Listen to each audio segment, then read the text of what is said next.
Le féminisme est-il devenu l'ennemi de l'homme? Le féminisme est-il devenu l'ennemi de l'homme?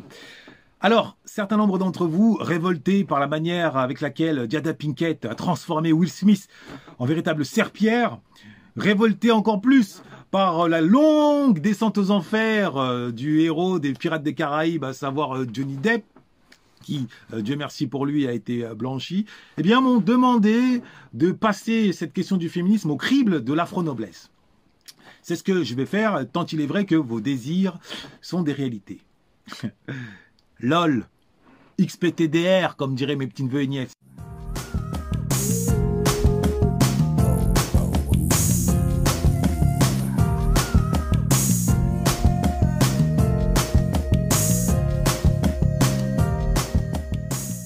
À celles et ceux qui m'ont posé cette question, moi j'ai en retour une question à vous poser. Est-ce que sur mon visage, vous voyez inscrit les mots de kamikaze, ou le nom de suicidaire, ou même inconscient? Non, je suis curieux de connaître quelle est la perception que vous vous faites de moi. Qu'est-ce qui vous pousse à croire que je vais, moi, oser rentrer sur un terrain aussi miné que celui-ci en tant qu'homme? Et n'est pas Kathleen Jenner qui veut. D'accord? Je ne porte pas de perruque, je n'ai pas un rouge à lèvres, et par conséquent, je ne peux pas me risquer sur le terrain intellectuel du féminisme en essayant de pointer du doigt les effets pervers, sans risquer de voir ma chaîne YouTube, à laquelle vous êtes abonné, je l'espère, de voir mon compte Instagram ou Facebook être réduit en cendres comme la carrière politique d'Emmanuel Valls. Non, moi je ne veux pas prendre ce risque, pardonnez-moi. J'ai une mission à remplir, vous donner accès à un maximum d'entre vous, du moins ceux qui ont l'effort, le sens de l'effort chevillé au corps, à la domination de leurs émotions autant que de l'espace dans lequel ils évoluent au quotidien par la maîtrise du logos, lequel passe par la maîtrise du langage, du verbe. Comme vous le savez, le langage, c'est la clé de la maîtrise de son espace et de son cerveau. Donc pour ces raisons-là, cette question du féminisme, laissez-moi en dehors de cela, s'il vous plaît. S'il vous plaît.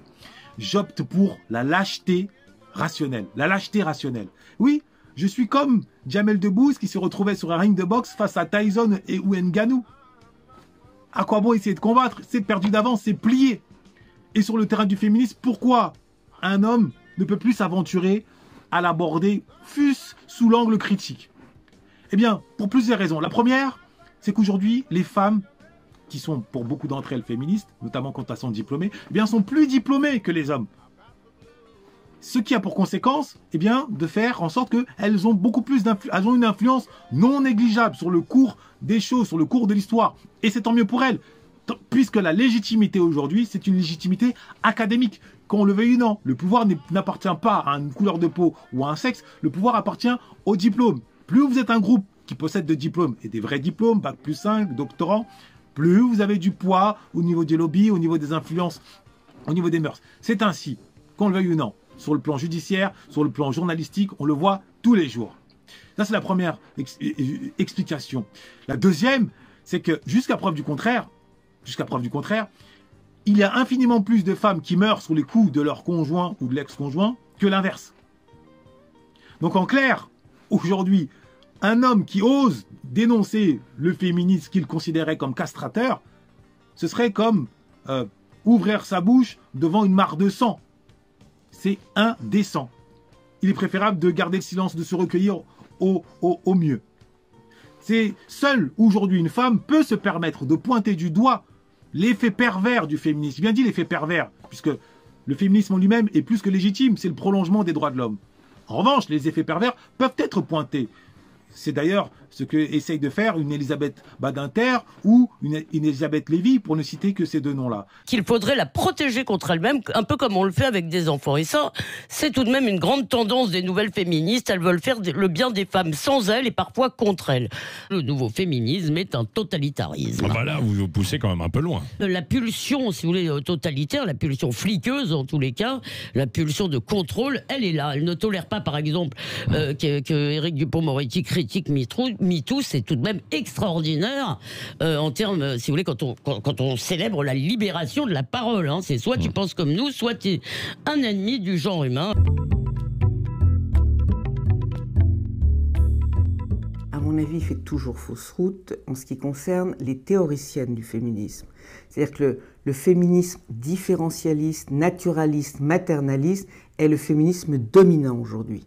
Mais il ne faut pas confondre les théoriciennes qui sont dans leurs universités ou qui sont, à proprement parler, les intellectuels du féminisme, avec, je dirais, les femmes en général qui ont d'autres chats à fouetter que la théorie féministe, mais qui ont un point de vue féministe sur leur vie. Je dirais que ce féminisme né aux États-Unis est à l'origine du féminisme victimaire, où la femme est toujours considérée comme la victime de l'homme, lui étant plutôt incarnant l'agression, la guerre.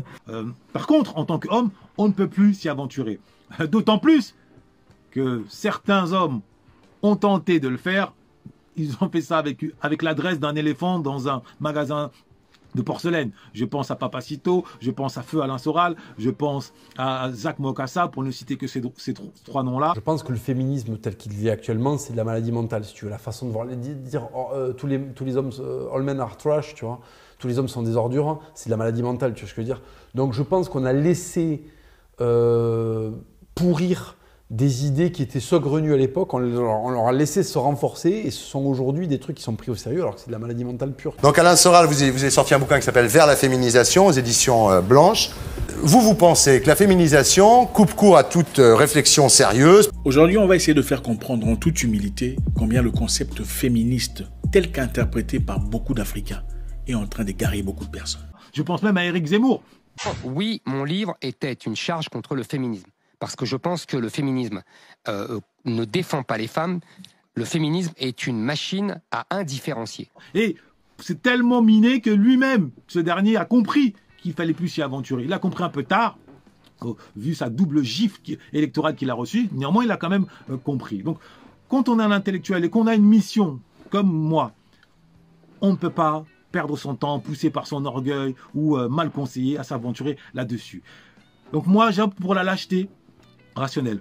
En revanche, ce que je peux suggérer aux frères parmi vous là qui m'écoutez, si vous voulez vraiment ne pas subir l'effet pervers du féminisme, c'est-à-dire la castration, j'ai 3 suggestions à vous recommander. La première, c'est gonfler votre vocabulaire.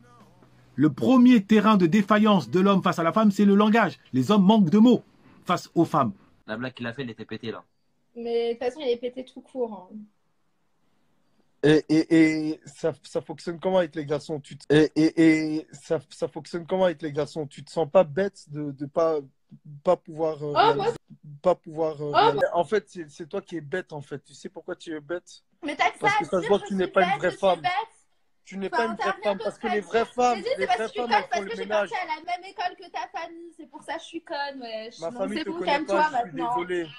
Ma famille te connaît pas. Et si il t'aurait vu, il t'aurait au moins bien éduqué. Bah... Dis-moi, quel est...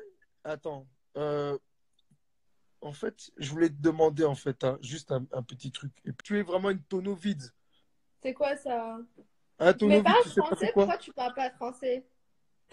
Elle parle même pas... Putain, elle parle même pas français. Tu connais pas aussi. Putain, elle parle même pas français. Tu connais pas. Regarde ici comment c'est gonflé, on dirait des... Pas le physique, on a dit pas le physique. C'est gonflé, on dirait que t'as mis de la mayonnaise sur ton... Parle pas de mon physique, genre, en fait. Est-ce que t'as vu ta tête, toi? Et de ce fait, ils se font écraser, soit en se taisant, soit en sortant de leur gond et en devenant violents. Dès lors que vous maîtrisez le langage, vous pouvez faire jeu égal, vous pouvez rendre coup pour coup, entre guillemets, lors d'un débat, voire même lors d'une dispute. C'est la première chose. Musclez votre vocabulaire, chers messieurs. La deuxième chose, eh bien, remplissez votre bagage intellectuel. Augmentez votre culture générale. Fort d'une culture générale, vous pouvez prendre de la hauteur et ainsi imposer le respect par une autorité intellectuelle. Pas une autorité musculaire, une autorité intellectuelle face à une femme. C'est la deuxième chose. Et enfin, troisième suggestion et non des moindres, messieurs, apprenez à concocter de savoureux cunilingus, doublés de délicats doigtés.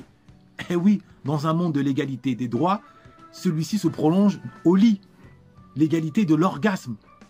Il est fini le temps où l'acte sexuel était uniquement fait pour les hommes. Aujourd'hui, l'acte sexuel, c'est du donnant-donnant. La femme vous donne l'orgasme et vous devez vous assurer en retour qu'elle accèdent aussi à cet orgasme, or lequel nécessite un minimum de savoir-faire. Voilà, messieurs, 3 suggestions pour ne plus subir l'effet pervers du féminisme. Et pour vous permettre de prendre de la hauteur et de le regarder, cet effet pervers, avec distance, au mieux avec ironie. Tenez-vous-le pour dit. Si vous avez apprécié, comme toujours, vous likez, vous partagez, donnez-moi de la force. D'autres vidéos arrivent en cascade cet été, à condition que vous me donniez de la force. Et moi, en retour, je vous donne de l'afro-noblesse. Noblesse oblige.